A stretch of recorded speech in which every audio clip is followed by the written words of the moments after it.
In this video, I'm going to show you how you can troubleshoot B612 app. If you're experiencing any challenge with this app, maybe it is too slow, it can't open, you can't use it, it hangs each and every time, or it keeps on crashing, then let me show you how you can fix this. If this video helps, please like and subscribe. Now, to get started, we need to access this app's info page. To do that, you can go to settings, or the shortcut method is just long press on it and you should see app info. Depending on your smartphone, some versions might be missing this.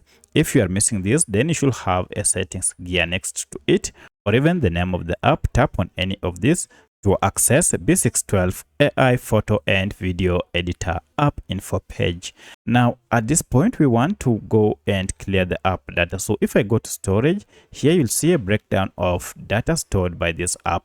Of importance is this cache data. So these are just small files that this app normally collects each and every time you use it, and this data is used to enhance your user experience. However, when this data accumulates, it might cause your app to malfunction. So to fix this, tap on clear data down below and then choose clear cache and final OK. And look at that, our cache data has been cleared.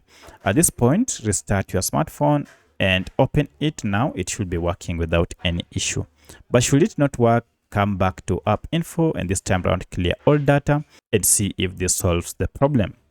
However, if the problem is not solved, then you need to look for any update for this app either through Google Play Store or App Store. And should you find we have an update, update your app to the latest version.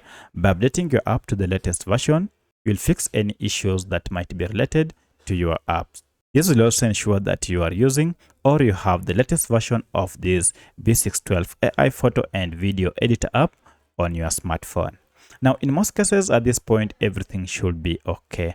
However, should you have any challenge with your app, and more especially if your app crashes, then for that you'll need to uninstall this app and then install it afresh. By doing this, you will be able to fix any bugs that might be associated with your app.